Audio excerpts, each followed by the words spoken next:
Several U.S. lawmakers have condemned the vandalism of a Hindu temple in California that took place this week. Taking to X, Rep. Barbara Lee expressed her anger at the incident. She said, and I quote, "I unequivocally condemned this attack on Swami Narayan Mandir Hindu temple in California. Hatred in all forms cannot be tolerated. Those responsible must be held accountable." U.S. Congressman Eric Swalwell also condemned the attack on his X account. He wrote, and I quote, "Join our State Department in condemning this attack on Bay Area Hindus. There is no room for hate and we must extinguish it wherever it presents." Updates now on Israel-Hamas conflict. As Israel continues its operation to neutralize terror group Hamas, thick smoke rose over parts of Gaza seen from the Israeli side of the border on Sunday. Israeli forces claim that current focus of its strikes is Hamas's underground tunnels and that it further expand its operations in southern Gaza in the next few days. Israeli Prime Minister Benjamin Netanyahu on Sunday dismissed reports that the United States had convinced Israel not to expand its military activity. Speaking during a weekly cabinet meeting, Netanyahu insisted that Israel's actions are not dictated by external pressures.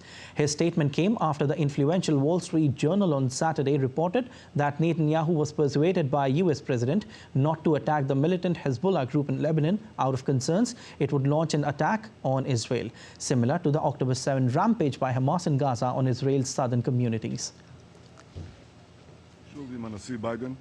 Last night, I spoke again with President Biden. I appreciate the U.S. firm stand in the Security Council, a stand that supports our war effort.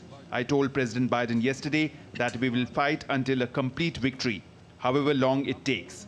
The United States understands that. I have seen false publications claiming that the U.S. prevented and is preventing us from operations in the region. This is not true. Israel is a sovereign state. Our decisions in the war are based on our operational considerations, and I will not elaborate on that. They are not dictated by external pressures. Well, as for White House, U.S. President Joe Biden spoke with Israeli Prime Minister Benjamin Netanyahu on Saturday to discuss the situation in Israel and Gaza. Biden said he did not ask Israeli Prime Minister for a ceasefire in a long call the two leaders had on Saturday. Protests continued in Israel's Tel Aviv demanding release of hostages held by terror group Hamas. The protesters gathered at Tel Aviv's Hostage Square. The demonstrations were only a short walk apart, and many protesters took part in two protests as they shared similar sentiments of the safe release of hostages. As per U.S. Central Command, the United States shot down 4 drones headed towards U.S. destroyer in the southern Red Sea that were launched from Houthi-controlled areas of Yemen on Saturday.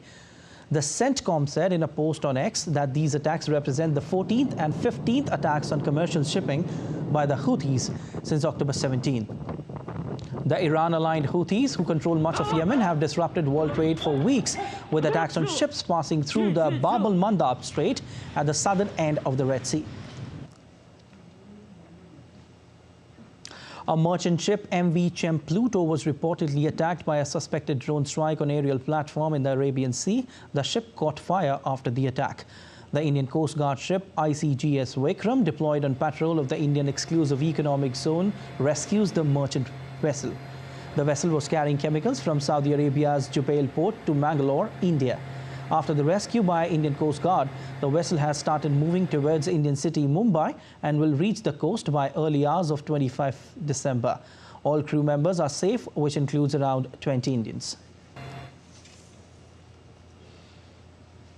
Meanwhile, Iran has rejected U.S. accusations of involvement in Houthi attacks on vessels in Red Sea. Iran's deputy foreign minister on Saturday dismissed the accusations of providing the Yemeni rebel group with weapons and tactical intelligence, saying the Houthis were acting on their own. We frankly told the U.S. side that the Yemen-based Houthis made the decision according to their own position. We have never ordered them to do anything, neither we will order them to stop taking action. For us, regional security is very important. We are not seeking to expand the scope of war. The solution to the problem is not to establish a so-called coalition in the Red Sea, but to stop the bloodshed of women, children and civilians in the Gaza Strip and the West Bank. Russia-Ukraine continue their counter-offensives against each other. The latest battle reports say that both the countries in the move have targeted each other's weapon depots and command posts. Ukraine claimed its army shattered Russian command posts and other targets over the past 24 hours. This comes after Russia launched 14 airstrikes in Ukraine on Saturday. However, Russia said it repulsed several attacks by the Ukrainian army in the directions eastern Ukraine, southern Ukraine and Kherson in the southern Ukraine. Moreover, Russia also launched several offensives to destroy Ukrainian tanks, armored vehicles, self-propelled artilleries and other equipment in the areas. In a first, Ukrainians will celebrate Christmas this year on December 25th instead of January 7th as part of several moves to erase Russia's historical influence on Ukraine. The festive spirit is in Kyiv, the capital of Ukraine, despite the conflict with Russia, with revelers parading through markets. Ukraine passed a law in July this year, moving the celebration to December 25th, the day when most of the Christian world marks Christmas. The law signed by President Volodymyr Zelensky noted that Ukrainians wanted to live their own life with their own traditions and holidays. Well, in Germany, police searched churchgoers at Cologne Cathedral on Christmas Eve on Sunday following indications of an attack planned for New Year's Eve and in the wake of government warnings in the recent weeks about a rising threat level. The security measures were a precaution to ensure everyone's safety. German media earlier reported that security authorities in Austria, Germany and Spain had received a tip-off an Islamist group intended to carry out attacks during the Christmas and New Year festivities. Austrian police said in a statement they were increasing security on churches and Christmas markets given a heightened state of alert. While palm trees and calm weather may not scream Christmas, Dubai is pulling out all the stops to celebrate the festive season, with Al Seef emerging as the dazzling crown jewel. The historic waterfront district has transformed into a winter wonderland, pulsating with festive spirit under the cool Arabian sun. Taking center stage is an impressive 39-meter Christmas tree, standing tall as the tallest in the Middle East. Adorned with 30,000 ornaments and illuminated by 6,800 LED lights, this majestic tree captures attention and draws visitors from all corners of the city. Festive markets, Santa meet and greets, and enticing holiday shopping deals abound, creating a truly magical atmosphere.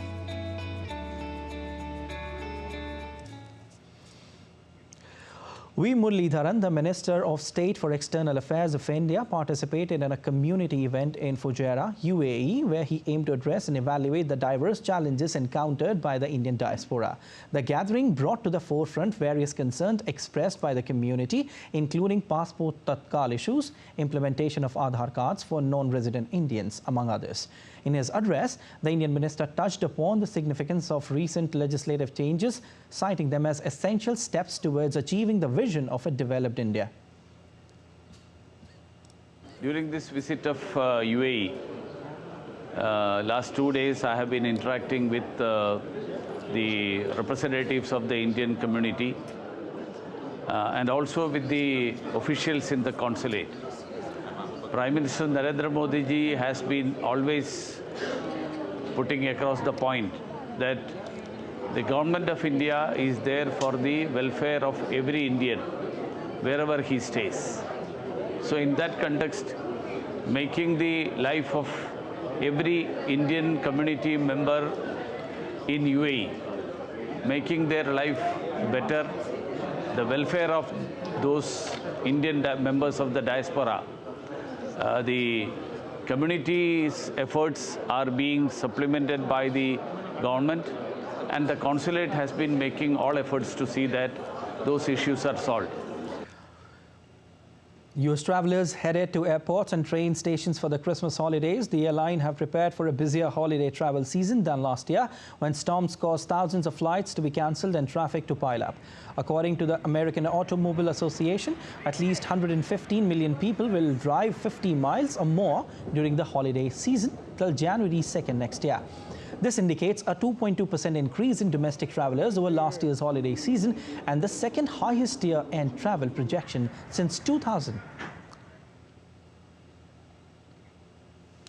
In Russia, Former TV journalist Yekaterina Dunstova, who announced that she would go against President Vladimir Putin, was disqualified on Saturday as a candidate for Russia's next presidential election. Members of the Central Electoral Commission voted unanimously to reject her candidacy, citing numerous violations in the papers she had submitted. Dunstova had applied to the Electoral Commission to be registered as a candidate just 3 days earlier. The Russian politician said that she would challenge the decision in the Supreme Court. Well, Boris Nazdedin, an opposition politician who's been critical of Vladimir Putin and his special military operation in Ukraine, was put forward as presidential candidate on by the Centre-Right Civic Initiative Party. The party said he planned to register with the Electoral Commission on December 25th. Putin's best-known opponent, Alexei Navalny, is serving prison sentences totaling more than 30 years, and his supporters say they do not even know where he is after they were told he had been moved from his previous penal colony against earlier this month. India's Prime Minister Narendra Modi on Sunday interacted with 250 students from Jammu and Kashmir as part of Watan Ko Jano program. More than 250 students from almost all districts of Jammu and Kashmir from underprivileged backgrounds are touring the country. The students have visited Jaipur, Ajmer and New Delhi cities.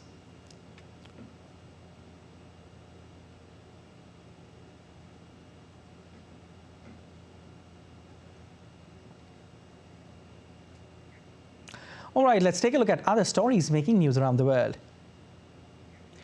Australia's weather forecaster on Sunday issued heat wave alerts for Queensland State and neighbouring Northern Territory, warning temperatures in some regions could hit around 45 degrees Celsius.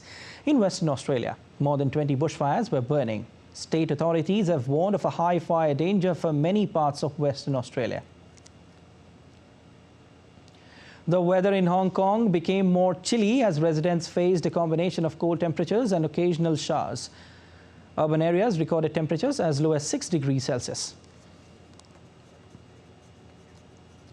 Families gathered outside Santa Claus's home in Finland's Rovaniemi as he set out from Arctic Circle on his journey to deliver Christmas gifts to children all over the world. Before boarding his sleigh, Santa called for people to focus on children's well-being and to live in peace together after a stormy year. Around the world who live in poor or even. And around 100 actors and musicians are staging a performance recreating the birth of Jesus Christ in a cave in Slovenia.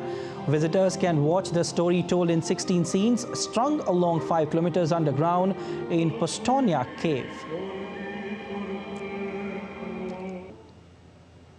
And still to come on this edition of DD India Live. Chilean president says there wouldn't be any more constitutional referendums during his term.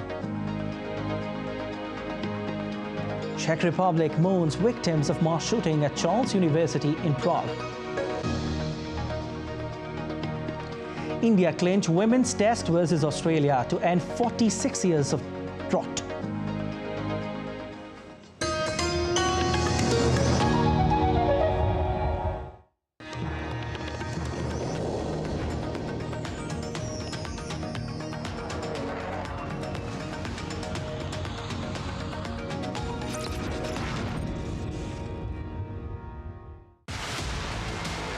India's huge leaps towards becoming self-reliant in defense sector. Policy changes enabling increased involvement of private sector. From humanitarian assistance to rescue operations. Increased synergy among armed forces through joint military exercises. Watch Echoes 2023, India's defenders at these times only on DD India.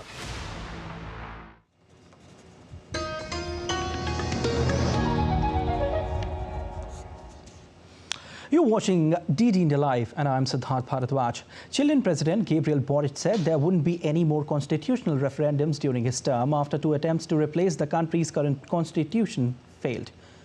President said during a televised address that the country got polarized, adding that his government would focus on more urgent matters now.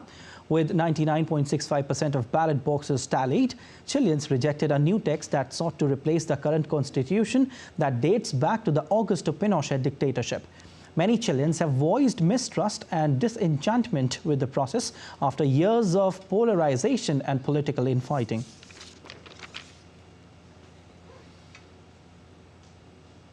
Argentina's President Javier Milei has issued a decree calling for extraordinary sessions to speed up reforms, reinstate the tax on salaries abolished by a previous government, and modernize the electoral process.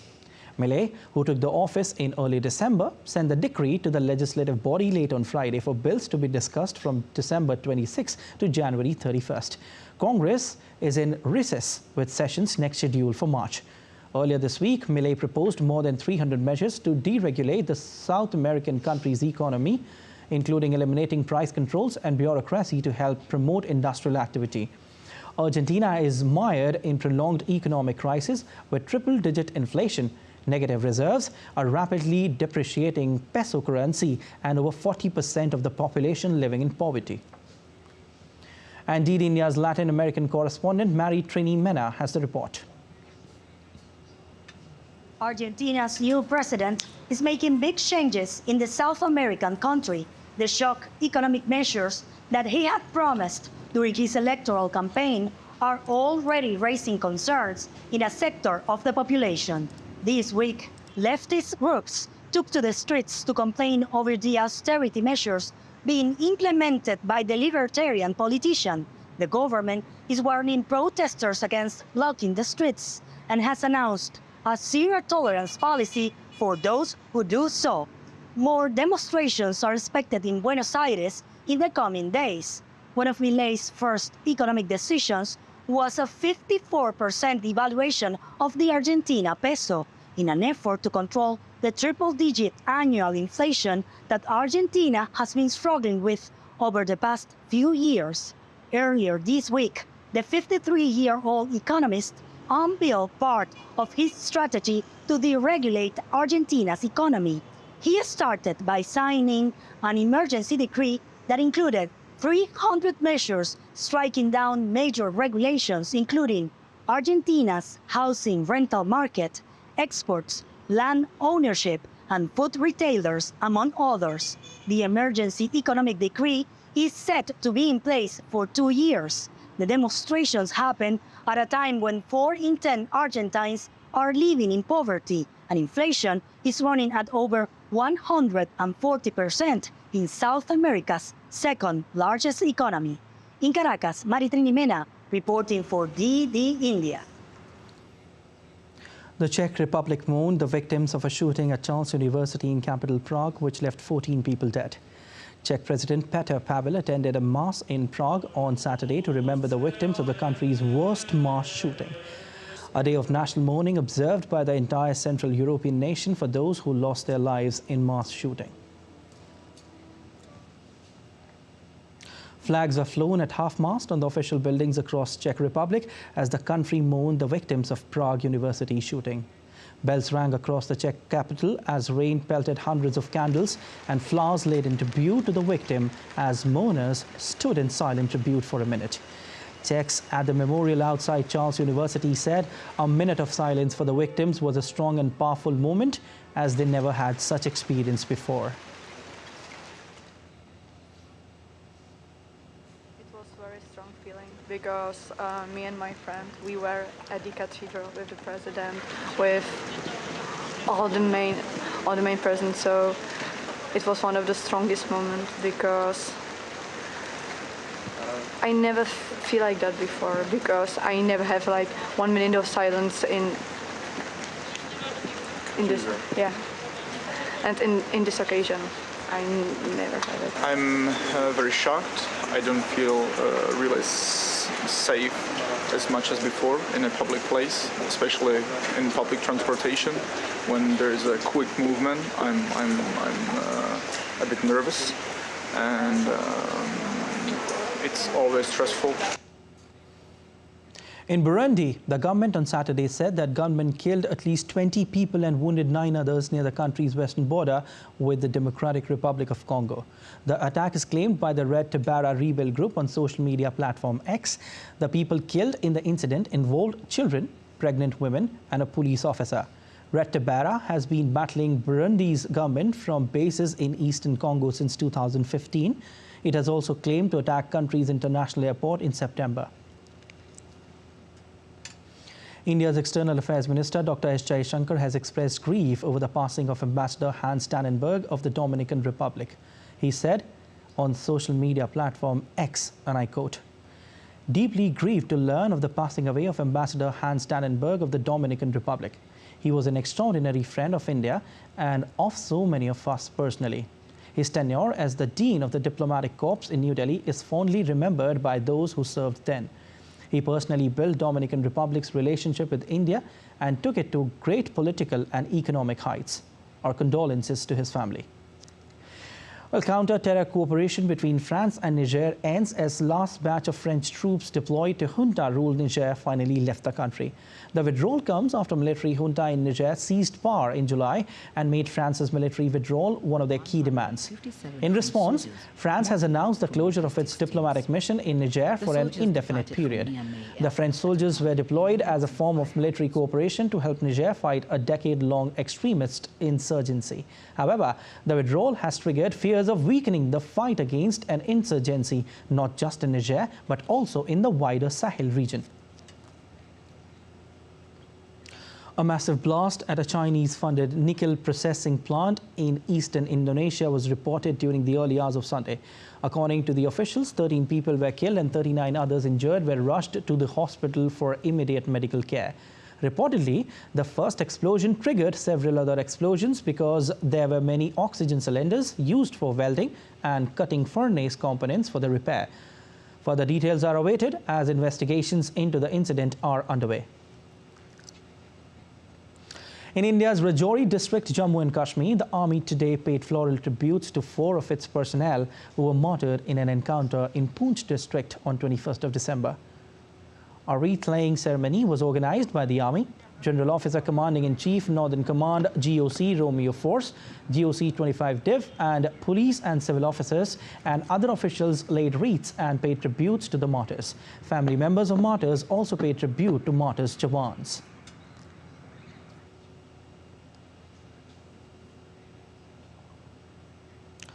India's Ministry of Youth Affairs and Sports writes to the Indian Olympic Association to form an ad hoc committee for managing the daily affairs of Wrestling Federation of India.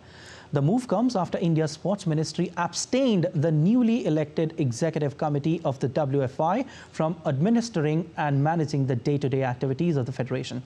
According to an official statement by the ministry, the suspension comes after newly elected WFI President Sanjay Kumar Singh made hasty announcements without giving sufficient notice on national competitions. It seems Secretary General has not been involved in the said meeting of EC, which was held without any notice or quorum. The decisions made by the newly elected executive body of the WFI demonstrate a blatant disregard for the established legal and procedural norms, violating both the WFI constitutional provisions and the National Sports Development Code.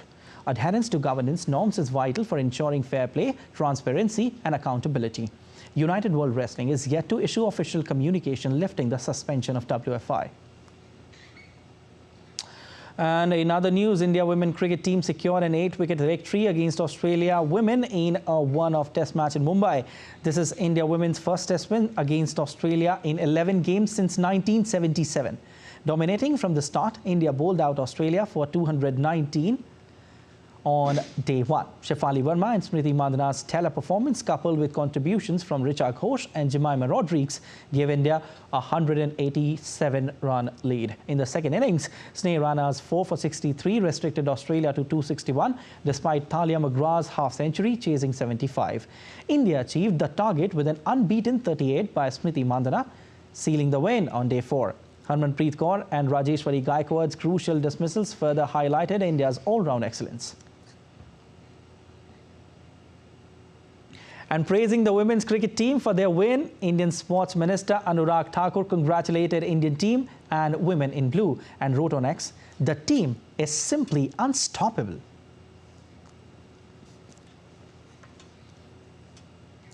All right, and that's all for this edition of DD India Live, but let us know your thoughts on the news of the day. You can connect with us on Facebook, X formerly known as Twitter, and Instagram. We'll be back with more news as it breaks here on DD India. I'm Prasar Bharati from all of us here in Delhi. Thanks for watching DD India Live.